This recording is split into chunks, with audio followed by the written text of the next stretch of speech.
We all know there's no good final solution to the problem of creating nuclear waste that must be isolated from the environment and all living things for millions of years. If we ever come to a decision on a deep underground depository, that would mean thousands of shipments moving through towns and cities, endangering populations and the likelihood of accidents. Highways, railways, and water courses would have to be militarized, and shipments would have to be secretive to prevent terrorism. Even if a suitable place could be found, it would be decades before any waste would be interred, and yet we're producing this waste at more than 2,000 tons per year. We already have well over 70,000 tons of nuclear waste. The proposed interim storage sites until a final solution is found makes no sense either. It would just double the shipments and exposures to accidents.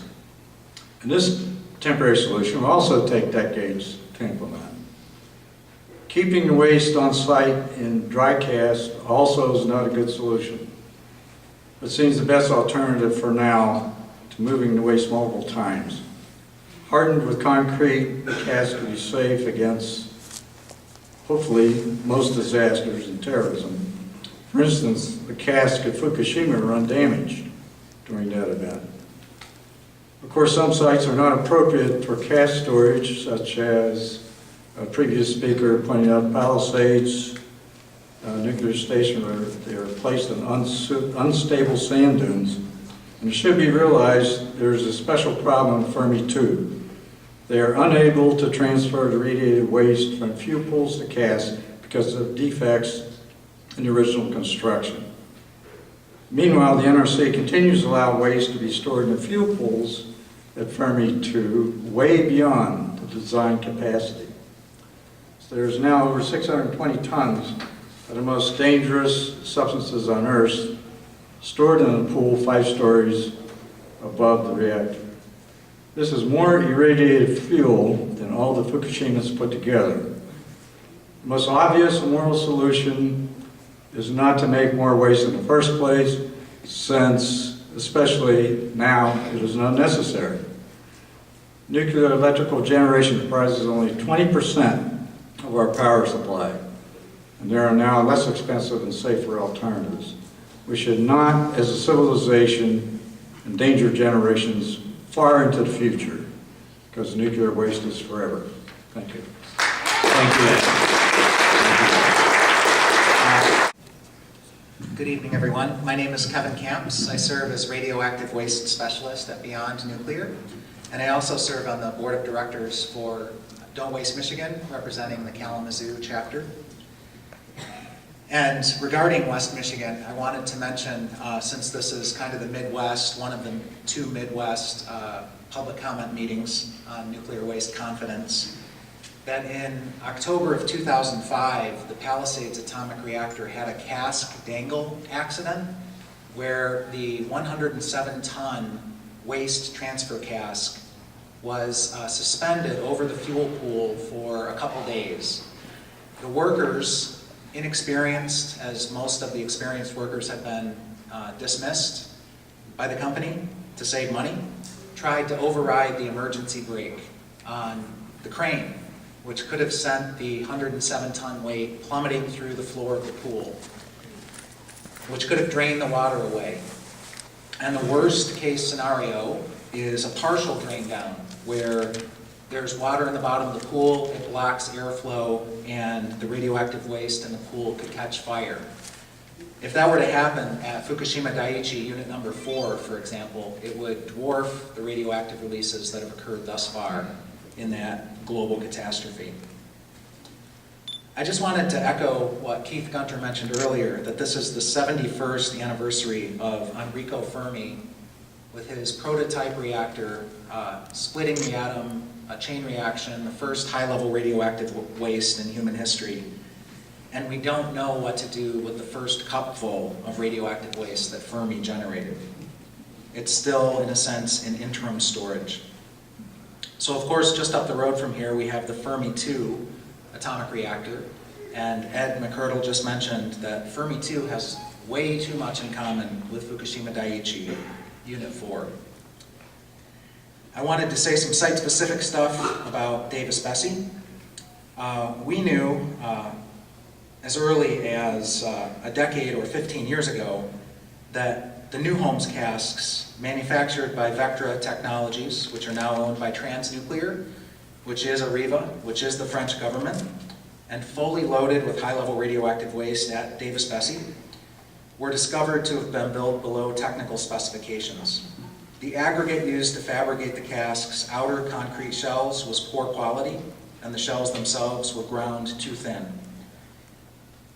And then another Transnuclear cask located in Virginia at the Surrey Nuclear Power Plant had developed 6-inch-long cracks in its outer concrete shield, had loose bolts, and had a helium leak, the same cask model. So in the NRC's Nuclear Waste Confidence Draft Generic Environmental Impact Statement, they have confidence in essentially dry cask storage forever, when we haven't gotten it right yet in this country due to massive quality assurance violations on the design and manufacture.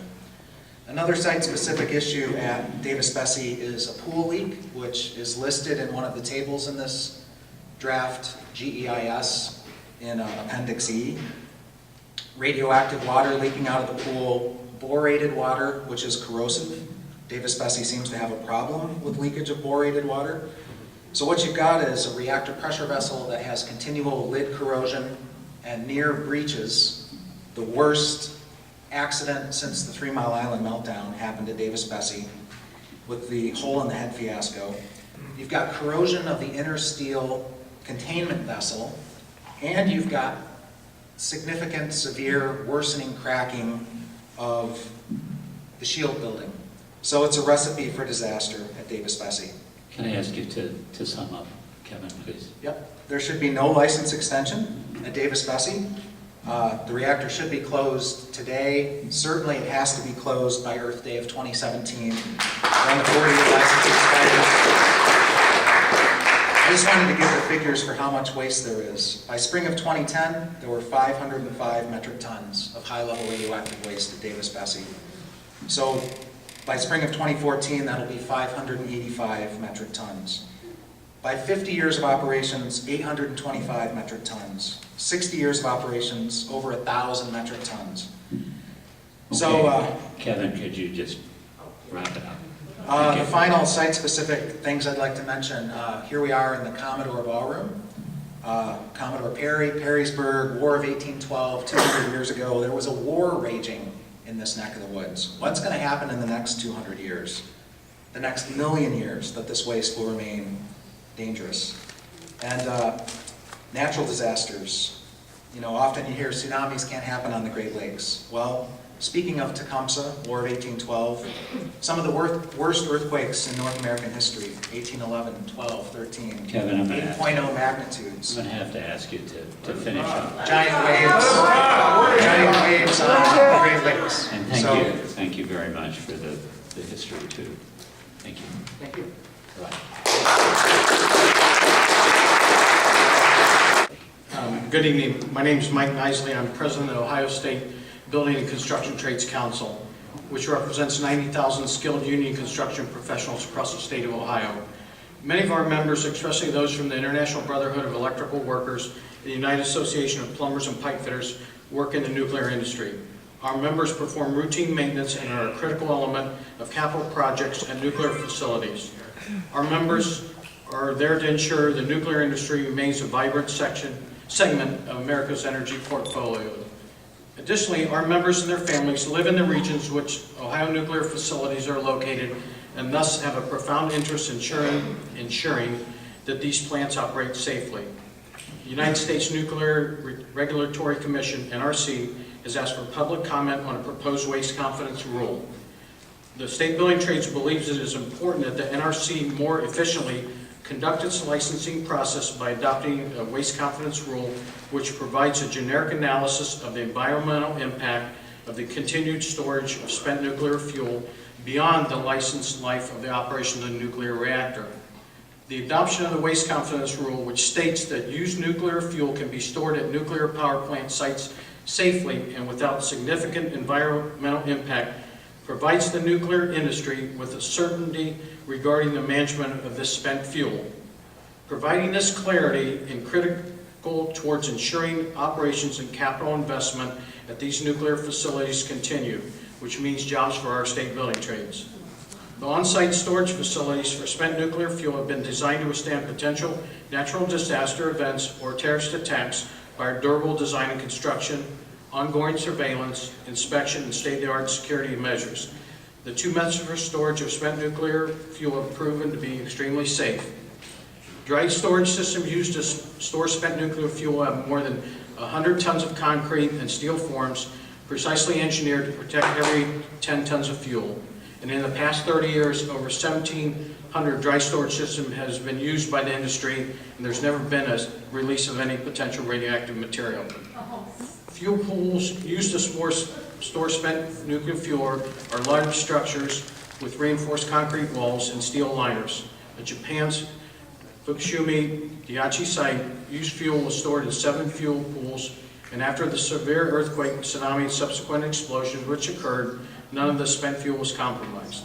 The State Building Trade supports the inclusion of a specific policy statement regarding the safety of the continued spent fuel storage of the Waste Confidence Rule. As previously detailed, these storage methods have been proven to be safe, and therefore the proposed rule should reflect those findings. In summation, the State Building Trade supports adoption of the Waste Confidence Rule, which provides the nuclear industry with long-term stability on this issue, and which will likely continue for significant work opportunities for our members. Thank you. The first picture says, the title of the cartoon is The Three Biggest Whoppers. It's from 1989, so it speaks to how long this has been going on. The first picture says the check is in the mail. The second says, of course, I'll respect you in the morning. It's 2 kids making out in a car. And the last one says, I'm from the NRC, DOE, and I just need to leave this here temporarily.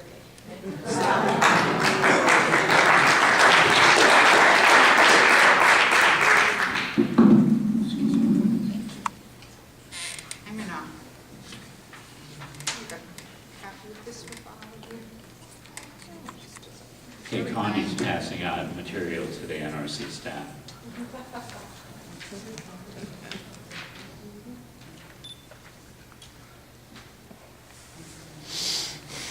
I cut my teeth on Davis Bessie in 1972, so I've been doing this for a very long time. And as much as things change, nothing really changes. Mike Keegan mentioned the storm that occurred on Lake Erie in October of 1972, when 300 feet of dikes collapsed. They were washed away by the storm, flooding the Davis Bessie site, which fortunately was not operational at the time. These are aerial photographs that were taken 3 days after the site was flooded. People had to be airlifted out from the site. Cars were not salvageable. You cannot keep these. I will probably be submitting these with my written. Okay, Connie, we need to get you on the transcript, okay? Okay. I just presented aerial photographs of the Davis Bessie site 3 days after this storm. It's pretty unbelievable. All you can see are the tops of the trees. All right. I'm going to make this short because most of my testimony or my comments will be submitted electronically. If U.S. or foreign operatives contaminated 75 sites in 33 states with eternally lethal radioactive waste, we would call them terrorists. Instead, we call them the nuclear industry, the NRC, and DOE. Rarely have I perused, because I certainly couldn't read all 600 pages of the draft environmental impact statement, but rarely have I perused something that spoke in more generalities and was less substantive. I've rarely seen documents that were less substantive. The GEIS speaks in terms of 100, 150 years. The longevity and hazard of this waste is measured in millions of years. There's a real disconnect there.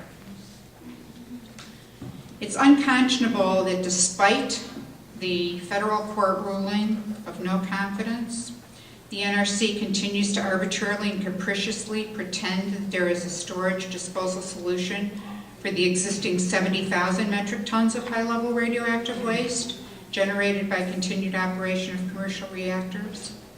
Since each reactor produces 2,000 metric tons of radioactive waste a year, by 2050, there will be 150,000 metric tons sitting on the least suitable sites possible.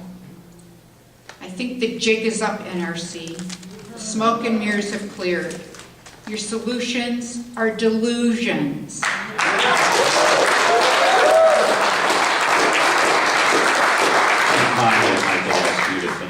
Okay. Just to kind of wind this up, I wish I had more time. One thing I might suggest, if this happens in the future, I think at each location that's chosen for public comment, there should be 2 days of public comment. Just a suggestion. 10 CFR 61, which deals with low-level radioactive waste, has much more site-specific requirements than anything that is contained in these documents, either the GEIS or the rulemaking. The NRC must finally act responsibly and phase out nuclear power as quickly as possible and manage the mess you've enabled as diligently as possible. Thank you, Connie. Thank you.